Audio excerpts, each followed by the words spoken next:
The Hero Least Likely by Ruth and Nordin, Chapter 11. That evening, Bernadette sat with Lucas and Gail by the campfire. Blaze had taken Zeke out for target practice. Except for the gunshots, all was quiet. The scenery was pretty barren. She only saw cactuses and bushes dotting the landscape. This is what I expected when we arrived in Arizona, Gail was telling Lucas, who had his arm around her shoulders. This is what a desert is supposed to look like. Can you tell how far we are from Quartzsite? Lucas asked. Gail examined the map she was studying. After a moment, she said, It looks like we'll be there in a week. A week? That seemed like such a short time, and yet every day they spent chasing Lee and Wilson seemed to be a lifetime. Bernadette still didn't know if she should stay in Arizona or go back to Pennsylvania. The only thing she did know was that she didn't want to marry Blaze. Something happened to her after listening to the poetic way Zeke had compared her to that Bisbee turquoise teardrop gemstone. Blaze should be talking about her that way, not Zeke. While Blaze was nice, it wasn't enough. Coming out here had taught her that passion was the best reason to marry. Lucas and Gail had passion, and there was no doubt how happy they were. She and Blaze didn't have that kind of relationship. She wondered if it was possible, if she and Zeke might have it. Even as the last thought came to her, she couldn't believe it. When they had started this journey, she wouldn't have thought there was anything worth liking about Zeke. Another gunshot rang through the air, and Bernadette glanced over at the two men. Zeke gave Blaze a shrug as Blaze went over to him. She couldn't make out what either one of them were saying since they were too far away, but she got the impression that Blaze was trying to encourage him. Do you really think Zeke will be ready in a week? Gail asked. Blaze said Zeke made a lot of progress in a short amount of time, Lucas replied. I think Zeke can do it. When he sets his mind to something, he doesn't stop until he gets it, and that can be a good trait. Gail touched Bernadette's arm to get her attention. Are you looking forward to marrying Blaze? Bernadette tapped her fingers on the ground. If she was going to bring it up, this was the time. Gail had given her the opening she needed, and Lucas was waiting for her to respond. She made eye contact with her brother. Since we're not in Pennsylvania, do I have to marry someone you arranged for me to marry? Lucas blinked in surprise. I thought you wanted to marry Blaze. You said you wanted to marry him right after we rescued you from the canyon, Gail agreed with him. Yes, Bernadette conceded. And back then I did want to marry him. He seemed perfect. But, Gail encouraged, after Bernadette went silent, I think he'd make a good husband, Lucas inserted when Bernadette struggled with how to continue. He can provide for you. He knows his way around the area. He can protect you. He treats you the way a brother wants a prospective husband to treat a sister. Bernadette hid the urge to grimace.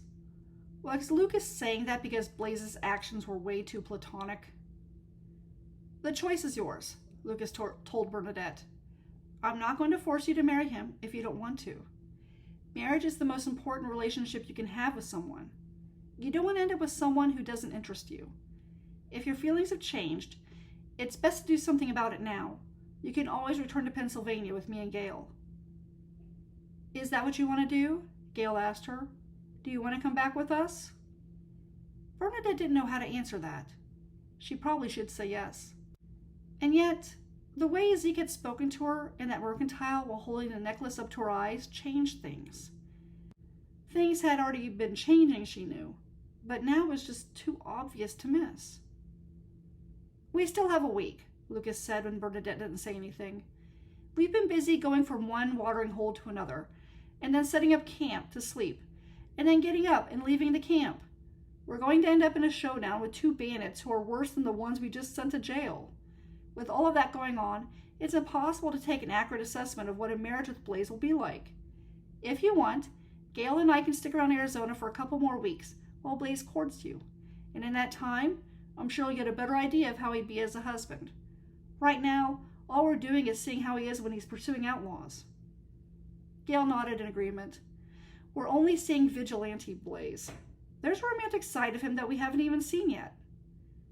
Bernadette doubted it, but since they were willing to take her back with them if things didn't work out, she didn't argue. What she most wanted to see was if anything would go anywhere with her and Zeke. Perhaps this week would give her the answer she needed. The next day, the sun beat down on the 5 travelers as they crossed the flat landscape. Blaze glanced back at the 4 who followed, hoping they were really up for the trek across the desert. Once they reached Granite Wash Pass, they would have access to water. Also, he'd heard that there was some mining going on in that area. They were bound to run into other people. Lee and Wilson could easily hide in an area where others were around. One would think wanted posters with their faces drawn on them would make Lee and Wilson easy to spot, but they were probably smart enough to wear disguises. The one benefit Blaze and Zeke had was the fact that Lee and Wilson had no idea that they were coming for them. Blaze frowned as his attention went to a small wooden home on the horizon. He slowed his horse, then held up his hand so the others would stop. Once they were gathered around him, he said, "Someone's over there." He gestured to the dwelling. "Great," Lucas said.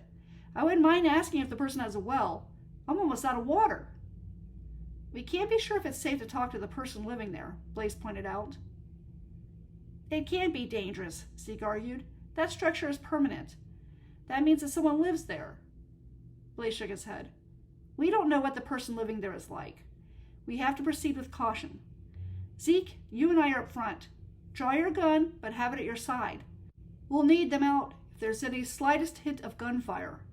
The rest of you need to stay behind me and Zeke. Form a single line. We don't need to make it easy for the person to shoot us. Zeke and I will form a wall to protect you." Without a word, Lucas, Gale, and Bernadette formed a single line. Though Zeke approached Blaze, Blaze could tell he wasn't convinced the situation warranted the precaution Blaze was giving it.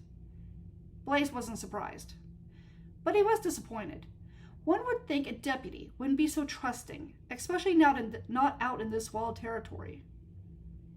Zeke retrieved the gun from his holster and set it on his thigh. "All right, I'm ready." Blaze offered a nod, and they continued on their way. Blaze directed the group to go to the right side of the dwelling. The best way to deal with strangers was to confront them. Cactuses and shrubs were hardly adequate barriers. There was nowhere to run and hide if they did end up at a gunfight. The others were alert for any signs of danger. That was good. They all needed to be alert. It was never good to let anyone's guard down. Blaze had made the mistake of doing that in the past and almost lost a hand because of it. As they neared the dwelling, Blaze noticed a woman beating a rug with her broom. "Oh, this is ridiculous," Zeke said. "She's not a threat." "There could be a man inside the house," Blaze warned. "We can't assume she's by herself." As if to prove his point, the woman stopped beating the rug. They were still too far away to see what she looked like. Also, they couldn't tell if someone was inside the wooden structure, which had seen better days. All they could make out was that she had noticed them. She stood still for a moment, as Blaze continued to lead the group toward her. He would have called out to her if they were close enough for her to hear them. She took the broom and ran into the house. In the next instant, Blaze noticed a masculine form hovering in front of a window. The grip on his gun tightened, but he didn't lift his weapon. "There," Blaze said. "She's not alone. Do you need further proof that we have to be careful?" "No, but what are you going to do if he starts shooting? What's your plan?" Zeke asked. "If he starts shooting, we shoot back. We can see his head and his chest." "He has a hat on." Blaze paused. "Yes, he has a hat, but if you shoot his hat, it will either fly off his head or stay on. And if it stays on, that means you shot him in the head. He probably won't shoot unless we give him a reason to believe we're a threat, which is why we need to keep our guns down." Zeke nodded, and they continued forward. Blaze kept his attention on the man as they neared the one-room shack. The woman wasn't in view, but the man was, and he wasn't budging from his spot. The woman could very well be keeping a close eye on them. As they got closer, Blaze saw that the window was closed, and the window had too much dirt on it for Blaze to make out the man clearly, but they should be close enough to call out to the couple. Blaze pulled his horse to a stop, and the others followed suit. The couple inside should be able to hear him. "We mean no harm," he called out. "We are just traveling through here on our way to Granite Wash Pass." He waited to see if the man would respond, but he didn't. After a moment, he added, "My name is Blaze Levi. The man next to me is Zeke Ritter. Zeke is a deputy. I'm a ranch owner. We are escorting a married couple and their sister through the territory. We don't wish for any unpleasantness. Please, come out so we know you won't harm us as we pass through here." A long moment passed before he caught sight of a movement. His gaze went to the small hole that was in the right corner of the shack. He blinked in surprise. The man hadn't moved from the window. Unless there was someone else in there they hadn't seen, then the woman had to be pointing the gun at them from that hole. A second later, the man retreated from the window. The horse under Blaze shifted, but he steadied himself. He didn't sense danger. Not yet, anyway. He glanced at Zeke, who took a deep breath. Zeke kept his gun on his lap. Good. That was exactly what he needed to do. It was nice to know that Zeke wasn't going to act in haste. Already, he had improved considerably from the time Blaze had met him. The door of the place opened, and a man covered with a hat and a duster stepped onto the porch. Blaze tried to make out the man's features, but the hat hung too low over his face. Without a word, the man waited for them to pass through the area. Then he placed his rifle against the rail of the porch and took a step away from it. Blaze understood the man's silent message. He was letting them know they were safe to pass, but if they lifted their guns, he would start shooting. Blaze gave the man a nod. "Thank you." Blaze urged his horse to move forward. Zeke hesitated to join him, but with an uneasy sigh, he did. "Can we ask for some water?" Lucas asked Blaze. Blaze wanted to keep his eye on the man, so he didn't look over at Lucas as he said, "I'm sure there's a watering hole up ahead. We need to keep going." Blaze continued to lead them far enough from the shack so as not to startle the man, but he also had to be close enough to see the man's hand in case he reached for the rifle. "I don't think it would hurt to ask for water," Zeke whispered to Blaze as they slowly made their way in front of the shack. "This couple has a big well over there. It's impossible to know when we'll get another watering hole in this desert." Blaze let out his sigh and stopped his horse. Taking a risk he usually didn't, he slipped his gun into his holster, then faced the man and lifted his hands. "I hate to impose on you, but my friend over here," he nodded toward Lucas, "is almost out of water. If you'll allow him to go to your well, we'll keep our hands up so you know we won't do something we shouldn't." He gave Zeke an expectant look. Zeke jerked, then hurried to put his gun in his holster. He lifted his hands up. Lucas, Gale, and Bernadette did likewise. "I'm the one who wants the water," Lucas said, though Blaze was certain the man had already figured that out. The man gestured that Lucas could go to the well. Despite the tension in the air, Lucas slid off his horse, then handed Gale the reins. He collected his 2 canteens, then asked Gale and Bernadette if they wanted more water, to which Bernadette gave him one of her canteens. Blaze watched the whole process and hoped that the man wouldn't get impatient with them. Lucas wasn't exactly moving fast. Since Blaze didn't see any indication that the man was getting annoyed with him, he scanned the area around them. There was no one else nearby. The shack was stuck in the middle of nowhere. What kind of couple thought this was a good place for settling down and having a family? Lucas lumbered over to the well and lowered the pail down. Zeke's horse shifted, and Zeke hurried to quiet the steed down. A fly buzzed by Blaze's head, but he didn't move in case he startled the man. Even if the man had a gun, he had to be wary with strangers passing through, especially given the fact that there was a woman to protect. Blaze glanced Lucas's way and saw him bring up the pail. He unscrewed the cap of the first canteen, then set it on the edge of the well so he could start filling the canteen with water. Blaze caught a movement on the ledge of the well. It was from Lucas's right. Blaze focused in on the thing and saw that it was a tan scorpion. The only reason he noticed it was that it moved. Lucas noticed it too, because he let out a shriek and dropped the canteen and pail. A gunshot echoed through the air, and a bullet sent the scorpion flying off into the distance. Blaze reined in his horse since the gunshot startled it. In one swift motion, he reached for his gun and drew it out. But he didn't need to shoot. The man had lowered the gun, and in that moment, Blaze got a good look at his face. Or rather, her face. Blaze's eyes grew wide. He placed the gun back in his holster. Ignoring Zeke, who went over to help Lucas pick up the canteens that he dropped, Blaze turned his full attention to the woman.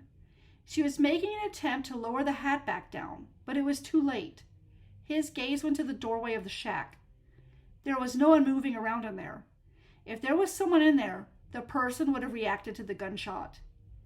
Blaze slowly made his way over to the porch, making sure he kept his hands where the woman could see them. She was an excellent shot, one of the best that he'd ever seen, given how small that scorpion was. Her reflexes were swift, too. Had he not been trained to act so quickly, he would have missed the fact that they were dealing with a woman instead of a man. As he approached, she stepped back. She was holding a rifle, but she didn't have it raised. She didn't want to hurt them. She just didn't want them to hurt her. Blaze's attention went to the open doorway. He didn't see anyone, but he did see an object that was in the shape of a person lying on the floor. "Don't get any closer," the woman warned. He came to a stop, then directed his gaze to her. "That was an impressive shot, ma'am. Mind if I ask what your name is?" "I'm not telling you anything until you tell me who the other 3 people are in your group and why you're heading for Granite Wash Pass." The corner of his lips curled up into a smile. She was quick with a gun and quick with her brain. He liked that. "The man wanting water from the well is Lucas Reid.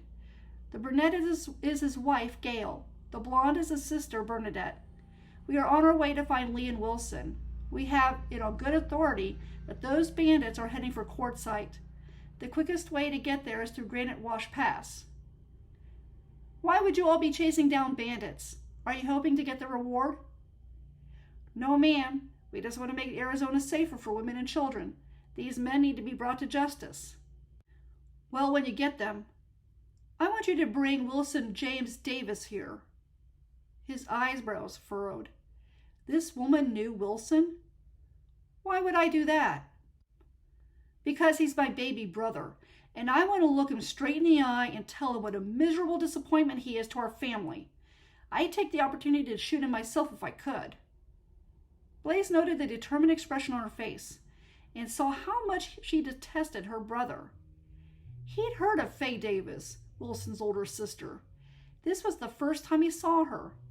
She was older than Bernadette, mid-30s if he judged right, but that fact didn't get in the way of how beautiful she was. Her figure was hidden by the duster, but he bet it was just as good as the rest of her. His gaze went back to the doorway of the shack. There was no one in there. She was out here all by herself.